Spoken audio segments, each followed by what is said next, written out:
Hello everybody, time for chapter 11 of Pugs of the Frozen North. Now what happened last time? Well, you remember there was all that stuff with the Yetis, don't you? And who was it that got left behind with the Yetis? I wonder if we'll see her again. Anyway, the race is back on, and once again the children have slipped to the back of the race. Here we go, chapter 11. There they are, swooshing through the snowy land. The days that followed weren't really days at all. Sunrise was just a faint silvering of light upon the southern sky. The pugs ran north as fast as their 264 little legs could carry them, following the tracks of the other sleds. There were 50 different kinds of snow in a true winter, and Shen and Sika had nearly seen all of them. They crossed patches of blind snow and patches of echo snow, and they plunged through warbling drifts of song snow and screaming mounds of screech snow. They crossed a broad, rolling plain of slumber snow, which roared and snored and mumbled and farted like someone asleep under a huge white eiderdown. Helga and the rest were soon so far ahead that now it seemed barely worth going on. How could they even hope to reach the North Pole first? But Sika said they had to try. Maybe the other sleds will drop out, she said, or hit a patch of shrink snow and be miniaturised, or a patch of stone snow and be turned into statues. And after that, Shen kept a lookout for statues and miniature sleds, but he didn't see any, just the tracks of the other racers leading endlessly on over the horizon. They came to a patch of were snow, which kept shaping itself into snowmen when they weren't looking, and they would stop the sled for a while to look at the compass or to cook food on their camping stove, and they'd look up to find that they were surrounded by a ring of snowmen. And these weren't nice snowmen with scarves and carrots for noses. Oh, no, these were horrible snowmen with sharp, icy teeth and frozen claws and open, hungry mouths. It was all very unsettling. It looked unsettling. Before long, Shen and Sika were so tired of being unsettled that they almost thought of turning back. But the pugs weren't frightened of the were snow, not even when it tried forming itself into scary snow dogs. They just yipped at them. And eventually, some of the braver ones started biting the snowmen's snowy bottoms. And after that, the were snow stopped its tricks, though Shen and Sika could still feel it sulking at them as they sped on into the north. But there was not a lot of north left to speed on into now. Pretty soon they would reach the top of the world, from where, whichever way you go, you're going south. As the last silver smear of the short day faded behind them, they saw something glinting and glittering far ahead. It was the northern lights reflecting on the snowy, frosty spires of the Snowfather's palace. "We've done it," said Sika. "We're nearly there."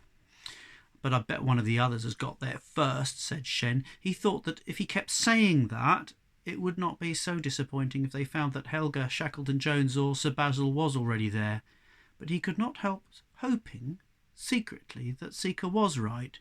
They could still be first, but only if something had delayed all the other racers.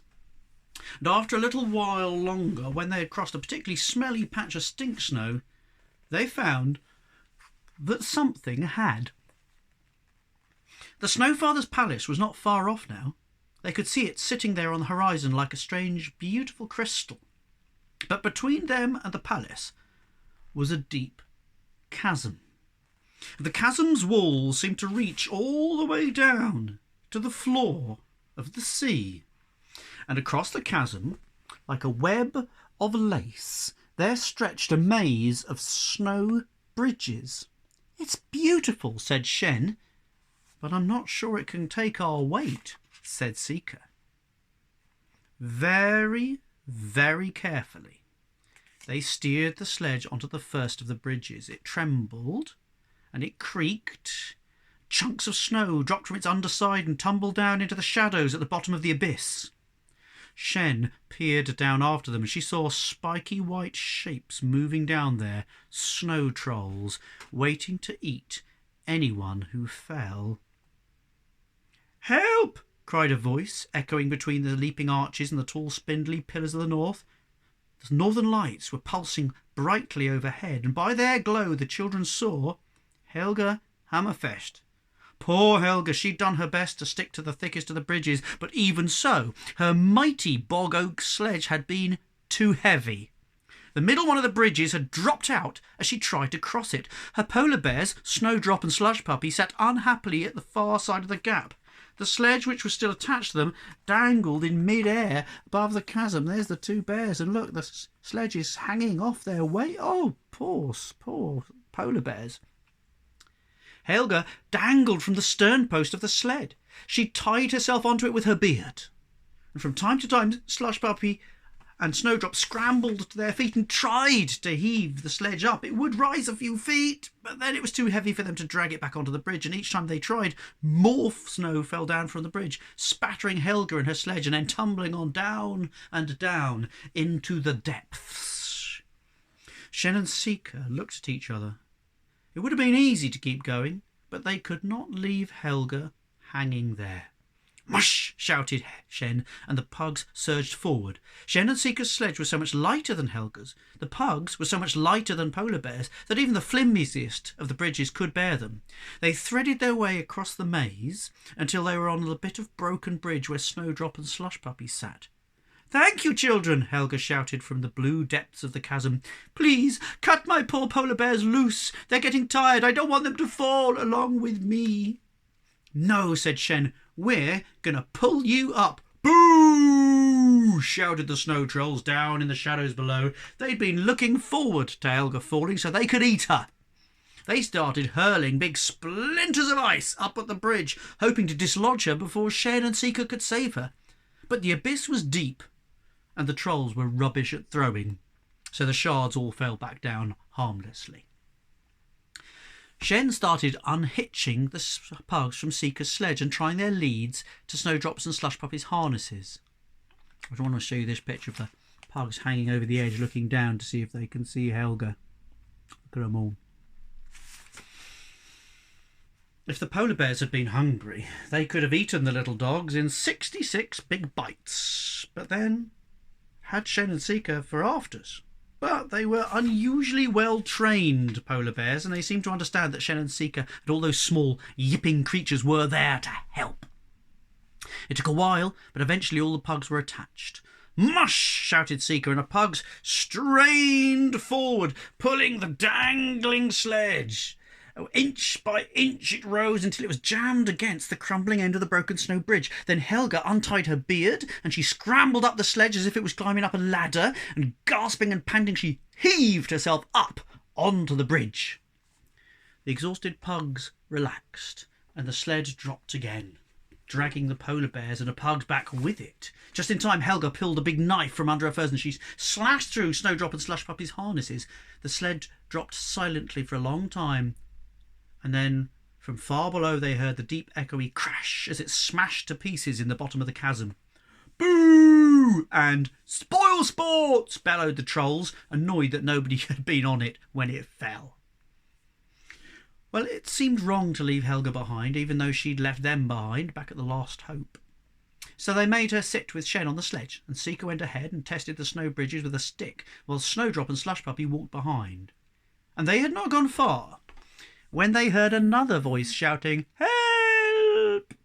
Shackleton Jones had had the opposite trouble to Helga. He'd chosen to cross the maze by the fastest route, across the thinnest and most fragile bridges, and he was sure that his super lightweight sledge would not collapse them. But he'd forgotten that the pink huskies who were pulling it weighed more than the robot dogs that he'd left behind. The frailest of the bridges had crumbled beneath the pink dogs' paws, and now they hung from their harnesses, with only the weight of the sledge, Shackleton and Snowbot to stop them falling into the chasm. Below them, more hungry trolls were piling up a tower of snow to try and reach the dangling dogs. Can you help us, please?" the scientist shouted when he saw Shen and Seeker's sledge passing. "I can't cut these poor doggies loose." The troll's tower was almost tall enough by the time they reached him.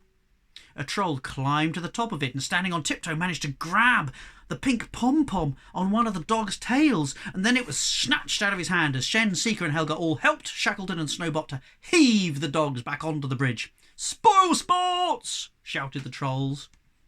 Shen and Seeker went on their way with Shackleton Jones following. Once or twice he eyed the maze ahead as if he were thinking of ways to get past the children and beat them to the Snowfather's palace. But Helga said, "Don't even think about it. That's twice those kids have saved us." Soon they were nearing the far side of the chasm, and there, ahead of them, going carefully across one final bridge, was the sledge of Sir Basil Sprout Dumpling.